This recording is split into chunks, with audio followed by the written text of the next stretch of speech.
우리 이 시간에 예수님께 동참하라 라는 제목으로 말씀의 은혜를 함께 나누어 보고자 합니다. 먼저 우리 옆 사람하고 인사하고 말씀 나눠 볼 텐데요. 옆 사람하고 이렇게 인사했으면 좋겠습니다. 사랑하고 축복합니다. 사랑하고 축복합니다. 사랑하고 축복합니다. 네, 사랑하고 축복합니다. 우리 다시 한번 인사할까요? 교회에 잘 오셨습니다. 시작. 교회에 잘 오셨습니다. 교회에 잘 오셨습니다. 잘 오신 거 맞아요? 네, 아멘이신가요? 네, 잘 오셨어요. 여러분 전 세계에서요 가장 큰 파도를 볼 수 있는 나라가 어딘 줄 아십니까? 바로 포르투갈이라는 나라입니다.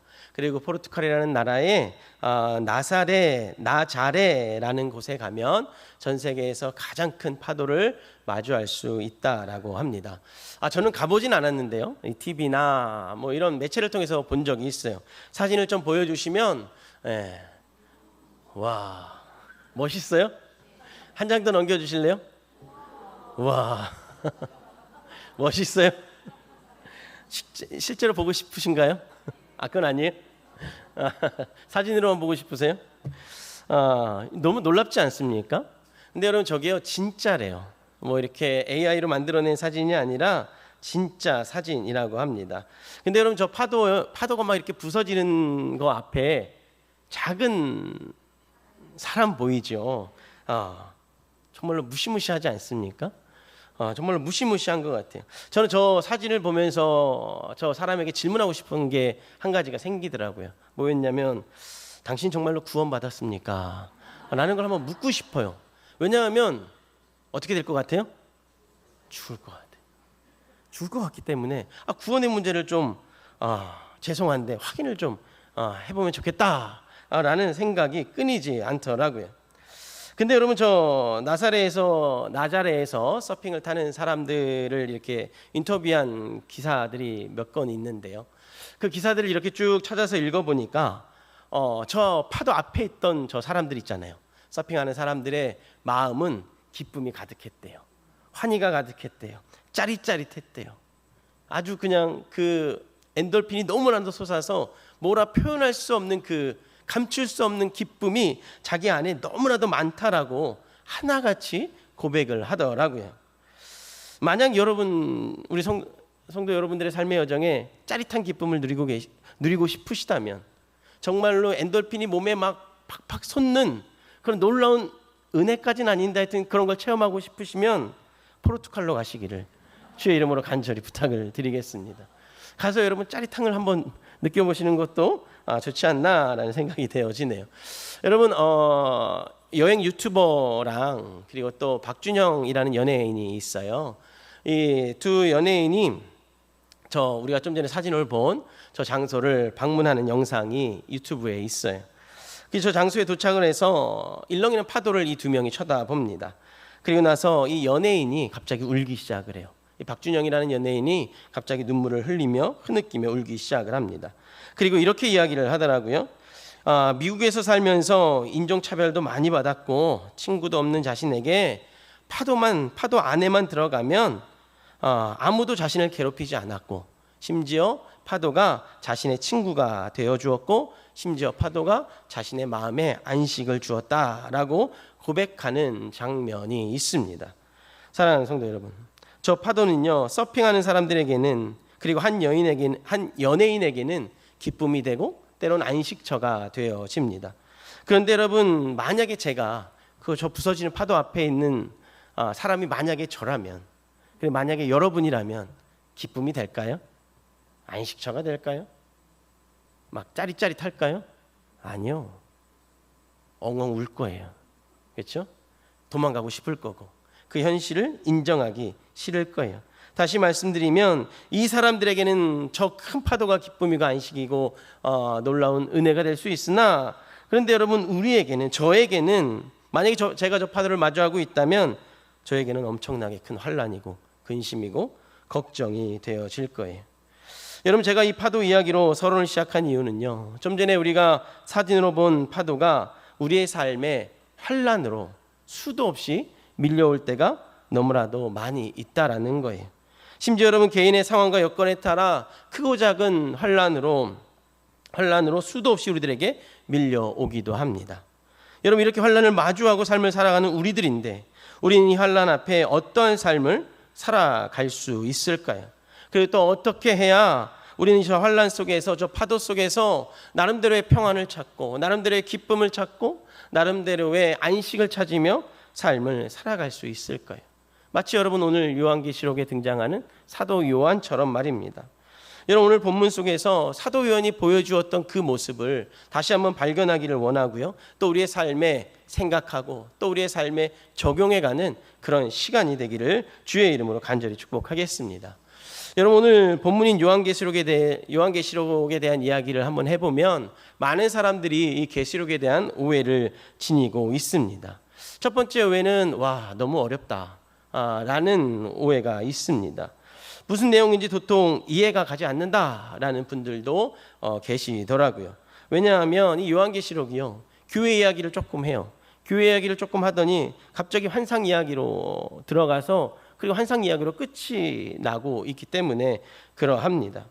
물론 이 자리에 앉아 계신 분들은 요한계시록을 아마 수도 없이 읽어보셨을 거예요. 수도 없이 통독도 수차례 해보셨을 거예요. 그래서 여러분 아마 요한계시록이 크게 무겁게 다가오지 않을 수는 있으나, 그런데 여러분 대다수 많은 사람들은 이 요한계시록에 대한 말씀이 무겁고 때론 이해가 안 되고 때론 어렵다라는 대답들을 고백들을 많이 합니다. 근데 여러분, 우리가 이 요한계시록을 읽으면서 분명히 알아야 될 한 가지 사실이 있는데요. 그 사실은 뭐냐면 바로 승리입니다. 사도 요한은 요한계시록을 통해서요, 예수님을 믿는 신자들은 반드시 승리한다 라고 이야기를 하는 책이 바로 이 요한계시록입니다. 그리고 이 성도들이 모여있는 교회는 반드시 승리한다 라고 이야기하고 있는 책이 바로 이 요한계시록입니다.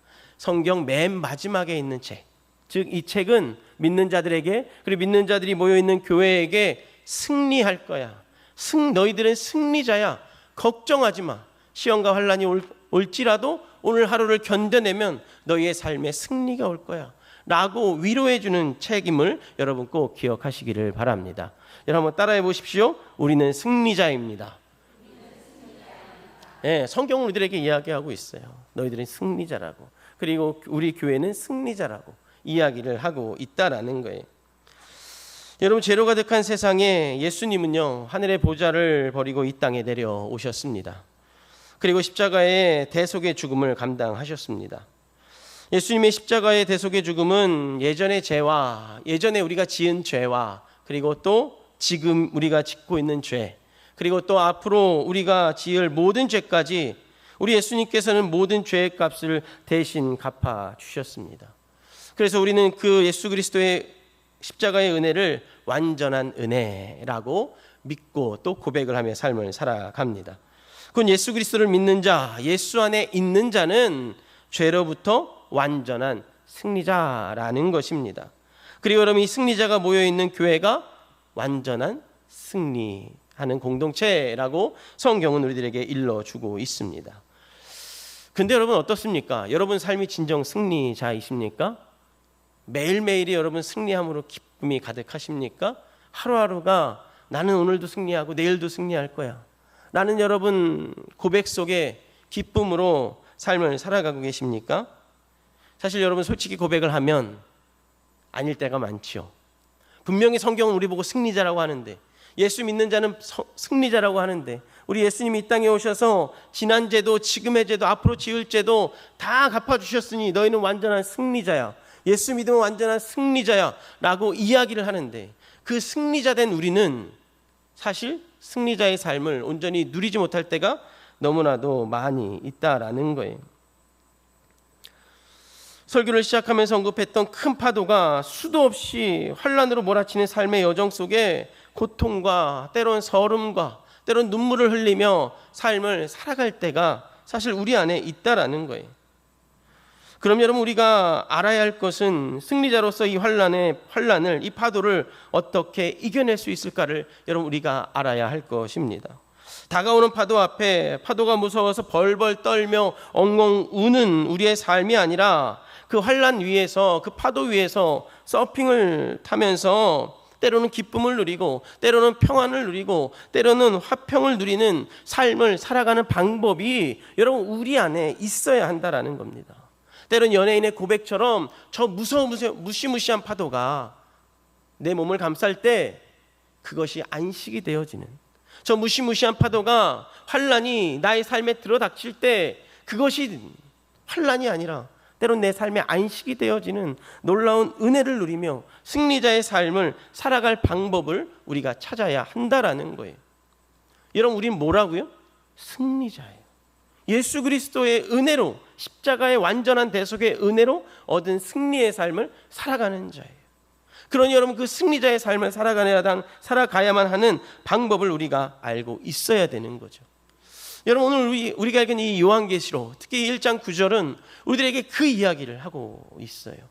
승리자는 이렇게 살아가야 된단다 라고 말씀을 하고 있다라는 거예요.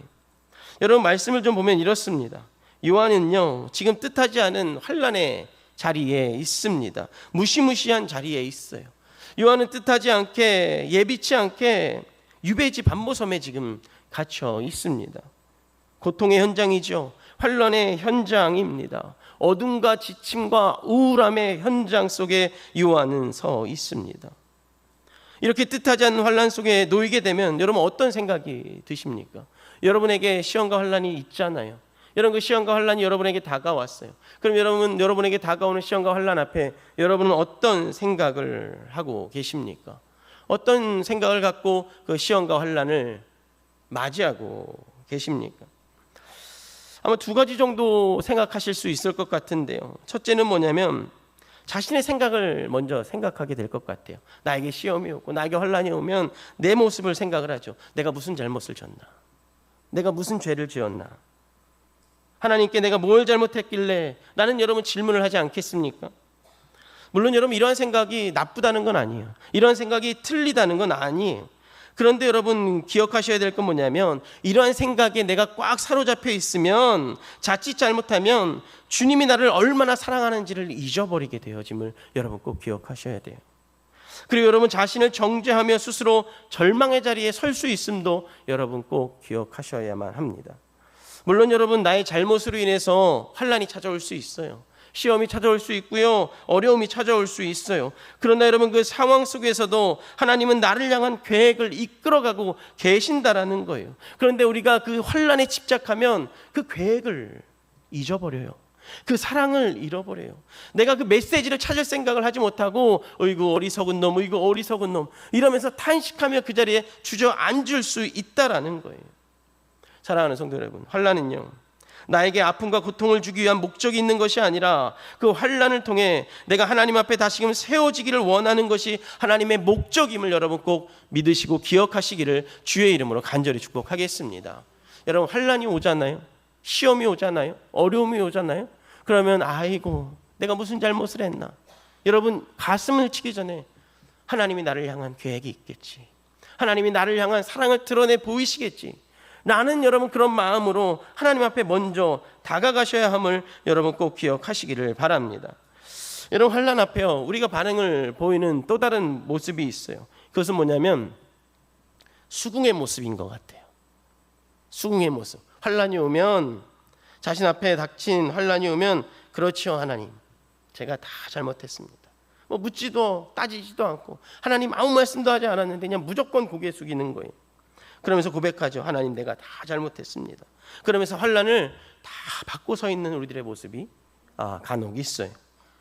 어떻게 보면 좀 멋진 모습일 수도 있죠. 왜냐하면 무조건적인 순종을 하니까 하나님이 주신 환난이니까 받아야지 라고 이런 무조건적인 순종일 수 있으니까 사실 어떻게 보면 좀 멋있어 보이는 착각이 일어날 수도 있어요. 그런데 여러분 이러한 반응은 환난을 잘못 이해한 반응에서 시작됨을 여러분 꼭 기억하셔야 돼요. 환난 앞에서 우리의 반응은요 어떠해야 되냐면 하나님께 소리치는 거예요. 환난 앞에서의 우리의 반응은 그 환난이 나에게 고통으로 다가오면 하나님 나 아파요 라고 하나님 앞에 외치는 거예요. 환난이 나에게 억울함으로 다가오면 하나님 나 억울합니다 라고 여러분 소리치고 외쳐야 되는 거예요. 환난이 때론 이해가 되어지지 않게 다가오면 하나님 이거 내가 도통 이해하지 못합니다 라고 하나님 앞에 외치고 고백해야 되는 거예요. 왜냐하면 앞서 말씀드린 것처럼 이런 환난은요, 하나님의 뜻을 이루어가기 위한 통로예요. 우리를 하나님의 자리로 되돌려 놓기 위한 통로예요. 처벌이 목적이 아니라 회복이 목적이 있는 도구라는 거예요. 그렇기 때문에 여러분, 우리가 회복하려면 어떻게 해야 될까요? 물어봐야죠. 하나님께로 나아가야죠. 하나님께 소리쳐야 되죠. 하나님께 적어도 하나님 저 여기 있습니다 라고 여러분 하나님의 뜻 가운데 다가가셔야만 한다는 거예요. 앞서 말씀드린 것처럼 믿는 자들에게 환난은요, 결국은 하나님께로 나아가는 도구라는 겁니다. 벌이 목적이 아니라 회복이 목적이라는 거예요. 우리를 옳은 길을 가게 하기 위해서, 또 우리 각자의 심령을 회복시키기 위해서, 하나님 나라를 이루기 위해서 하나님은 우리를 환난 가운데, 때로는 어려움과 또 시험 가운데 우리를 이끌어 가고 계시다는 겁니다. 그러니 여러분, 우리는 나의 죄 때문이야 이라 할지라도 나를 바라보시는 하나님을 향해 간절함으로 나아가야 함을 여러분 꼭 믿으시기를 바랍니다. 그렇다면 여러분, 이 의도치 않게 찾아오는 환난이라는 큰 파도가, 이 파도를 두려움이 아니라 하나님을 경험하는 도구로 내 삶에 적용하려면 어떻게 해야 될까요? 성경은 우리들에게 이렇게 이야기해요. 뭐라고 이야기하냐면 하나님 나라를 묵상하는 삶이 되어야 한다라고 성경은 우리들에게 일러주고 있어요. 우리 오늘 본문 말씀을 다시 한번 읽어볼까요? 우리 계시록 1장 9절 말씀 우리 함께 읽겠습니다. 시작.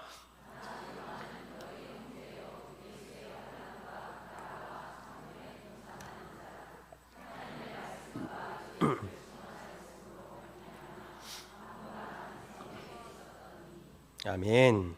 여러분, 요한은요, 앞서 말씀드린 것처럼 의도치 않게 지금 고난 가운데 있어요.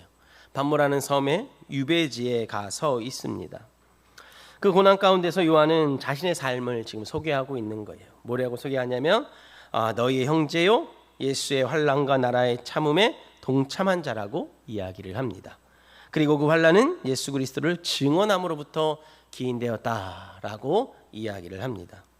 그런데 여러분, 이런 고백을 하는 이 사도 요한, 이 환난 가운데 있는 요한의 모습을 한번 여러분 생각해 보셨으면 좋겠어요. 한번 상상해 보셨으면 좋겠어요. 여러분, 요한이 지금 의도치 않게 갑자기 이렇게 반모섬으로 끌려간 거거든요. 그리고 이제 하나님의 음성을 듣고 있는 거예요. 이런 상황인 거예요. 그럼 여러분, 요한이 어떠한 모습으로 하나님 앞에 서 있을까요? 눈물을 뚝뚝 흘리며 억울해하며 고통 중에 요한이 이렇게 서 있을까요? 아니면 환난은 있지만 그 안에서도 평안함을 누리며 하나님 앞에 믿음을 고백하며 서 있을까요? 환난 가운데 있을 것 같아요? 평안할 것 같아요? 요한이요, 지금 반모섬에 있잖아요. 유배지에 있잖아요. 어렵고 힘든 고난의 자리에 있잖아요. 그럼 여러분, 이 요한이 고통 가운데 있을까요? 평안할까요? 제가 영어로 질문했나요? 저는요, 이 요한을 묵상하는데 평안했을 것 같아요. 평안했을 것 같아요. 환경은 유배지죠. 환경은 반모섬이에요.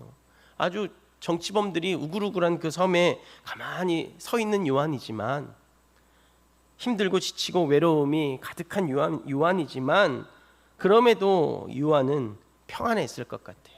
왜냐하면 요한이 지금 누구 앞에 서 있어요? 하나님 앞에 서 있잖아요. 그리고 어떤 이야기 들어요? 하나님의 음성을 듣고 있었어요. 이 얼마나 평안할까요? 이 얼마나 평안할까요? 지금 여러분, 요한이요, 환난 중에 평안하다는 것은 그 고난 중에도 하나님 나라를 바라보고 있다라는 거죠. 하나님을 체험하고 있다라는 거예요. 그리고 또 경험하고 있다라는 거예요. 사랑하는 성도 여러분, 하나님 나라는 어떤 나라인가요? 우리가 흔히 고백하기를 하나님 나라는 천국이다 라고 이야기를 하죠. 고통과 슬픔이 없는 곳이라고 우리가 이야기를 해요. 맞아요. 그런 곳이 천국이고 하나님 나라입니다. 우리가 살아가는 삶의 현장 속에서 누리고자 하는 삶의 모습이죠. 여러분, 삶이 천국 같기를 소망하지 않으십니까? 천국 같은 은혜가, 평안이 가득가득 넘쳐나기를 여러분 소망하고, 그렇게 여러분 날마다 기도하고 계시는 거 아닙니까? 저도 여러분 그렇게 기도하고 있어요. 우리가 누리고자 하는 삶의 모습이에요. 그런데 여러분 아셔야 될 게 있어요. 그건 뭐냐면 하나님 나라는 이미 우리에게 임하여 있다라는 거예요. 우리에게 임하여 있어요. 왜냐하면 하나님이 우리와 함께하고 계시기 때문에, 성령께서 우리와 동행하고 계시기 때문에 사실 우리는 하나님의 나라를 이미 체험하고 또 경험하고 또 이루며 삶을 살아가고 있다라는 거예요. 우리 앞에 펼쳐진 이 말씀을 통해서 하나님 나라를 경험하기도 하고요. 때론 기도 가운데 하나님 주신 마음을 통해서 하나님 나라를 경험하기도 하고, 때론 하나님이 보내주신 주변에 있는 수많은 사람들을 통해서 하나님의 일들을, 하나님의 역사를 경험하며 하나님의 살아계심을 체험하며 삶을 살아가고 있는 삶이 바로 우리들의 삶의 여정이라는 거예요. 즉 여러분, 우리가 내 삶 속에서, 환난 속에서 하나님 나라를 묵상만 한다면 우리는 환난 가운데 안식을 누리게 되어지고, 환난 가운데 때론 기쁨을, 때론 평안을 누릴 수 있는 그런 삶이 되어질 수 있다라는 거예요. 그리고 여러분, 그러한 삶이 바로 예수님께 동참하는 삶이라고 성경은, 요한은 우리들에게 일러주고 있는 거죠. 그럼 여러분, 어떻게 하나님 나라를 내 삶에 묵상하며 때론 적용하며 때론 찾아가며 삶을 살아갈 수 있을까요? 하나님 나라가 이미 임했다고 했는데 내 안에 성령의 은혜가, 임재가 있음을 내가 때론 경험하며 체험하며 살아가는데, 그럼 여러분, 이 놀라운 은혜가 어떻게 내 삶에 적용이 되어지고 어떻게 내 삶에 체험이 되어지고 때론 그 하나님 나라를 내 삶에 찾아가며 삶을 살아갈 수 있을까요? 너무 진부하고 뻔한 답변을 드리려고 해요. 보통 이렇게 목사님들이 여기서 질문하면 90%가 지금 제가 하려고 하는 답변이에요. 뭘까요? 맞춰보세요. 뭐냐면 믿음이에요. 믿음입니다. 내 삶에 믿음이 있다면, 믿음이 내 삶에 가득 차 있다면 우리는 그 믿음으로 하나님 나라를 경험하게 되어지는 거예요. 아무리 큰 혼란이 있다 하더라도 내가 내 삶에 믿음으로 가득 차 있다면 환난 속에서도 평안을 누릴 수 있고 환난 속에서도 기쁨을 누리며 하나님 나라를 체험할 수 있다라는 거예요. 그럼 여러분, 믿음이 가득한 삶은 어떤 삶일까요? 하나님의 음성을 듣는 삶일까요? 여러분, 제가 한번 찾아봤어요. 우리가 새벽에 요새 창세기를 계속 묵상하고 있는데요, 7월 16일부터 야곱 이야기를 아침마다 우리가 묵상을 하고 있어요. 야곱은요, 하나님을 직접 대면했던 자입니다. 하나님의 음성을 직접 들었던 자예요. 이 야곱이 하나님 믿지 아니하니까 오죽하면 하나님이 사닥다리를 보여주면서 야, 내가 진짜 하나님이야 라고 야곱에게 찾아갔던 하나님이에요. 그리고 야곱이 그 하나님을 목격했던 자고 주의 음성을 들었던 자입니다. 그런데 여러분, 우리가 야곱의 여정을 너무나도 잘 알고 있지만 그의 여정이 어떻습니까? 그렇게 사닥다리에서 하나님을 만났음에도 불구하고 그의 여정은 믿음이 있는 듯 없는 듯한 삶의 여정을 살아갑니다. 때로는 엉뚱한 행동을 하며 삶을 살아가죠. 우린 이런 야곱의 모습을 우리는 너무나도 잘 알고 있습니다. 그럼 여러분, 야곱이 왜 이런 행동을 하고 있는 걸까요? 하나님의 음성을 못 들어서요? 아니요, 야곱 음성 들었다니까요. 하나님 마주했다니까요. 그런데 여러분, 야곱이 왜 이런 행동을 했을까요? 야곱의 믿음의 문제가 있었던 거예요. 여러분, 믿음은요, 하나님 앞에 있어야 되는데, 믿음은 하나님을 향해 하나여야만, 하나님을 향한 믿음이어야만 하는데, 초반에 야곱은 그게 잘 되어지지 않았어요. 에서를 만난 이후에도 그게 잘 이루어지지 않았어요. 야곱에겐 때론 힘이 믿음이 되어졌고요, 야곱에겐 때론 돈이 믿음이 되어졌어요. 그러다 보니까 여러분, 야곱이 하나님을 만나고 하나님의 음성을 들었음에도 중간중간 자신이 중심이 되어지고 중간중간 자신의 삶이 세상이 중심이 되어지는 삶의 모습을 살아가고 있었던 거예요. 그런데 여러분, 하나님 나라는요, 하나님이 중심이 되는 삶을 살아가는 거예요. 하나님 나라는 하나님이 중심이 되는 나라라는 거예요. 그러다 보니 세상에서 하나님 나라를 체험하고 때론 구현하며 살아가고는 싶은데 이게 잘 되어지지 않아요. 이게 참 어렵지요. 이럴 때마다 하나님 나라를 내 삶에 좀 확 드러내 보이고 체험하고 구현하며 살아가고 싶은데 이럴 때마다 우리 안에서 나와 하나님, 때론 하나님과 내가 막 충돌할 때가 있다라는 거예요. 여러분, 경험해 보셨습니까? 하나님과 내가 충돌할 때, 내 의견과 하나님의 의견이 충돌할 때, 내 의견과 하나님의 말씀이, 하나님이 주신 기도의 제목들이 내 안에서 마구 충돌할 때, 여러분 경험해 보셨나요? 여러분 그 경험하셨다면 여러분 그 결과가 어떻게 됩니까? 그 과정이 어떻게, 그 다음 과정이 여러분 어떻게 이루어지나요? 여러분 하나님과 내가 막 충돌하면요, 그 문제를 갖고 이제 고민하기 시작을 하죠. 계산하기, 때론 계산도 하고, 때론 논리로, 때론 하나님 앞에 다가가 보기도 하죠. 때론 상식으로 판단해 보려고 생각도 해 봅니다. 하여튼 여러분 우리는 그 문제를 갖고 기도도 하고 때론 고민을 하기 시작을 하죠. 그리고 나서 결론에 다다르게 되어져요. 그때마다 우리의 결론은 다를 수는 있죠. 그런데 여러분 중요한 건 뭐냐면 그 결론이 바로 내 믿음의 분량이라는 거예요.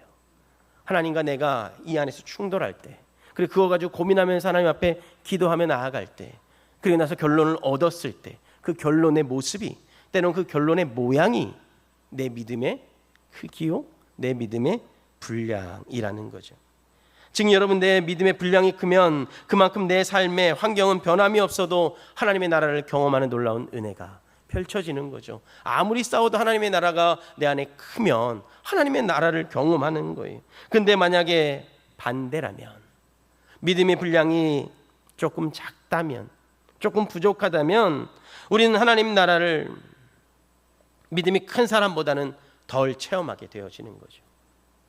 그래 이런 상황 속에서 나에게 파도가 닥친다면, 환란이 닥친다면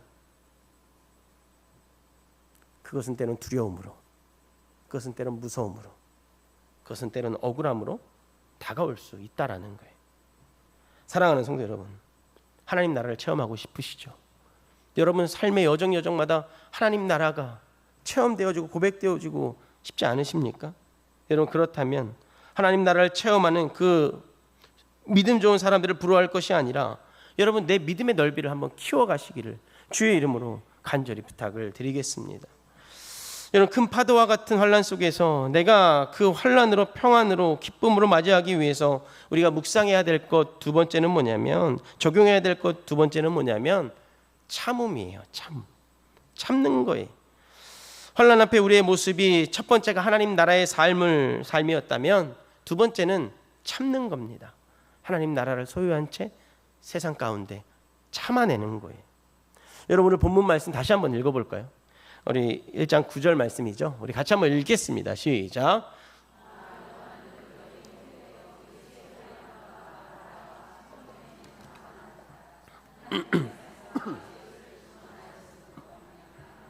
밤모라 하는 섬에 있었더니.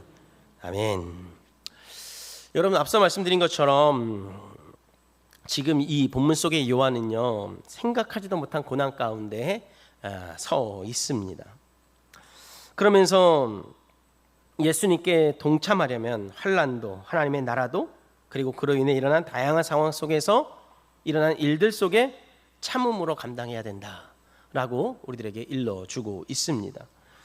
예고치 않게 찾아온 환난, 이 위기를 여러분 우리는 통제할 수가 없죠. 언제 위기가 올지, 언제 환난이 올지, 언제 저렇게 큰 파도가 올지 우리는 알 수 있어요, 없어요? 없어요. 절대 알 수가 없죠. 그런데 여러분 중요한 게 있어요. 뭐냐면 환난의 상황 속에서 우리는 그 환난에 통제당하지 않을 수는 있다라는 거예요. 이해가 되십니까? 파도가 언제 올지는 몰라요. 시험이 언제 올지 모르고요. 환난이 언제 올지는 우리는 몰라요. 그런데 그 환난 앞에, 그 파도 앞에 우리는 맨날 벌벌 떠는 삶이 아니라 서핑보드를 타는 삶이 우리 안에 펼쳐질 수 있다라는 거예요. 이해가 되십니까? 위기를 통제할 수는 없죠. 위기를 통제할 수는 없어요. 그러나 환난 속에서 우리는 통제당하지 않을 수는 있다라는 거예요. 좀 쉽게 말씀드리면 환난은 우리들의 삶에 언제든지 일어날 수 있지만 그 환난으로 인해 우리가 무너지지 않을 수 있다라는 거예요. 그 이유와 방법이 바로 하나님 나라를 묵상하는 거고요. 하나님 나라를 묵상하며 견뎌내는 참음에 있다라고 요한은 우리들에게 일러주고 있는 거예요. 여러분 계속해서 말씀드리지만 요한은 지금 반모섬에 있습니다. 원하에서 간 것이 아니라 유배를 당해서 반모섬에 있습니다. 그는 피할 수가 없는 상황 속에 있어요. 오히려 누가 봐도 아파하고 눈물 흘려야 하는 상황입니다. 아니요, 오히려 그의 인생을 포기해도 무방할 정도로 고난과 고통 가운데 있는 지금 요한의 상황입니다.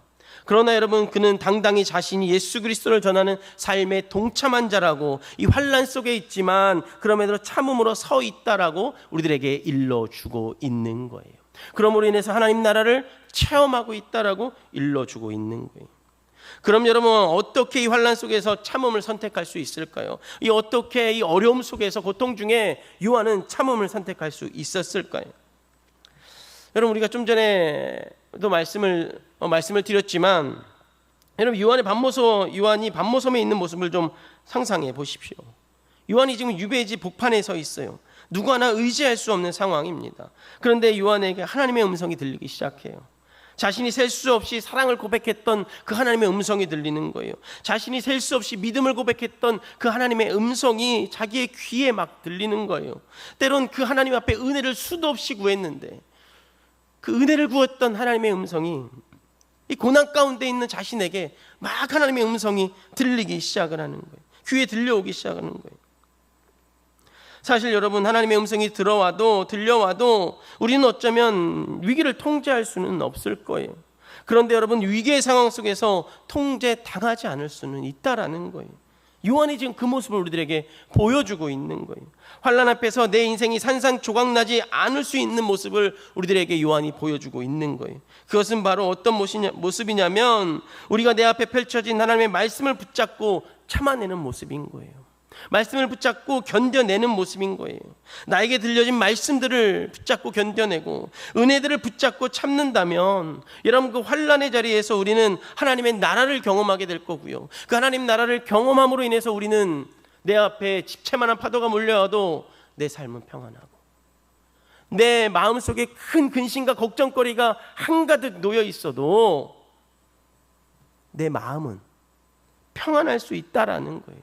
그런 놀라운 은혜를 경험케 되어질 수 있다라는 거예요. 여러분, 요한은요, 누가 봐도 고난 중에 있잖아요. 누가 봐도 고통 중에 있잖아요. 그러나 여러분, 그는요, 환난에서 벗어나게 해달라고 기도할까요? 안 할까요? 안 해요. 하나님, 제가 왜 유배지에 있습니까? 저 무섭습니다 라고 기도할 법하잖아요. 그리고 끌려왔으니 온몸이 얼마나 아프겠어요. 포승줄에 묶여왔으니 얼마나 아프겠어요. 그래, 여러분, 반모섬이요, 섬이에요, 섬. 지중해 앞바다에 떠있는 섬. 얼마나 힘이 들었겠어요. 그 섬에 들어가는데, 억지로 끌려가는데 온몸이 아팠을 거예요.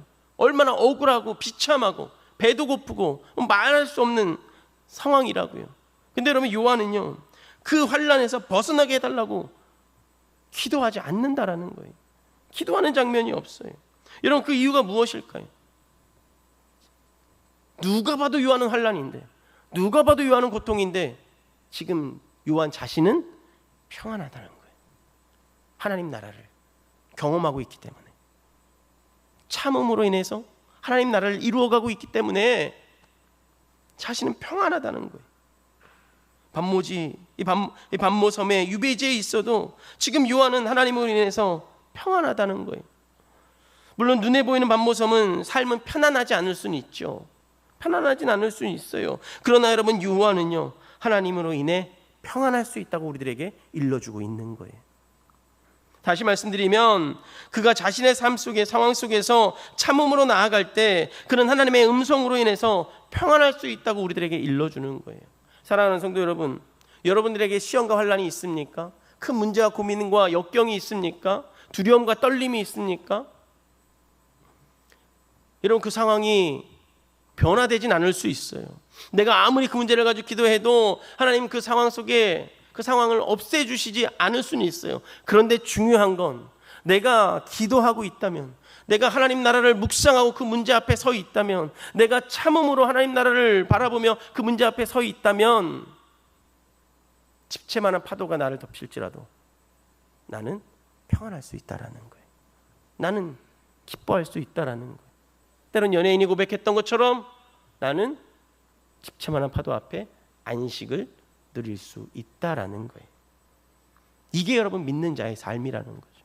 요한계시록이, 이 성경책 맨 마지막에 붙어있는 요한계시록이 우리들에게 일러주고 싶은 메시지가 바로 이거예요. 너희들은 승리자란다. 얼마든지 승리자가 될 수 있단다. 시험 속에서도, 어려움 속에서도, 환난 속에서도, 고난 속에서도 얼마든지 승리자가 될 수 있단다. 걱정하지 마라. 하나님 나라를 묵상하며 살면 살아가라. 참아내며 살면 살아가라. 평안할 수 있단다 라고 우리들에게 일러주고 있다라는 거예요. 말씀을 정리하겠습니다.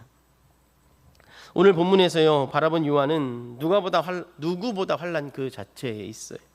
유배지에서 감당할 수 없는 큰 파도 가운데 요한은 서 있는 거예요. 그런데 여러분, 요한의 모습은 누가 봐도 편안하지는 않은데 요한의 모습은 누가 봐도 평안해 보여요. 그래서 여러분, 이 요한계시록을 여러분 제가 계속 묵상하고 있거든요. 개인적으로 묵상하고 또 고민하고 또 찾아보고 있는데요, 때로는 이런 모습이 부럽더라고요. 유배지에 서 있는 요한이 부러울 때가 있어요. 와, 얘는 평안하네. 나는 근심이 많은데, 나는 걱정이 많은데, 나는 삶의 고난이 많은데 유배지에 있는 요한은 평안하네 하면서 여러분 제 안에 부럽기도 하더라고요. 여러분, 그 이유가 뭘까요? 이유는 두 가지. 환난 속에서 하나님 나라를 바라보고 있다는 것과 또 환난 속에서 하나님 나라를 바라보며 믿음으로 참아내고 인내할 줄 아는 그 요한의 믿음이 너무나도 부러웠던 거죠. 사랑하는 성원교회 성도 여러분, 우리 앞에도 여전히 많은 환난이 있죠. 근심이 있죠. 걱정이 있습니다. 저 역시 걱정과 고민이 참 많이 있습니다. 그럼 여러분 어떻게 해야 될까요? 어떻게 살아가야 될까요? 그냥 주저앉아야 될까요? 그냥 하나님이 주신 환난이니까 그냥 받고 살아야 될까요? 아니요. 여러분, 근심으로 걱정으로 무서워하며 떨며 서 있는 것이 옳은 것이 아니라, 여러분 그렇게 하나님 앞에 무서워 떨며 서 있으면 여러분 그 문제가 해결이 될까요? 아니요. 절대 그렇지 않아요. 여러분, 근심 앞에서, 걱정 앞에서 하나님 나라를 바라봐야 내 안에 평안이 있고요, 그 평안으로 인해서 그 문제가 해결되어짐을 여러분 꼭 믿으시기를 바랍니다. 그 하나님 나라를 믿음으로 바라보며 참아내고 인내하는 삶을 살아갈 때 여러분, 우리 안에 평안이 찾아올 수 있다라는 거예요. 그때 여러분, 우리는요, 그런 삶이 우리 안에 적용이 되어질 때, 내가 고난 앞에서 하나님 나라를 묵상하고, 고난 앞에서 내가 하나님 나라를 묵상하며 하나님을 향해서 믿음으로 참고 인내하며 견뎌낼 때, 우리는 큰 파도가 닥쳐와도 저 큰 파도가 하나님을 만나는 통로요, 하나님을 체험하는 은혜의 자리지, 하나님을 새롭게 만나는 기쁨의 자리지 라는 놀라운 믿음의 고백이 되어질 줄 주님의 이름으로 간절히 축복하겠습니다.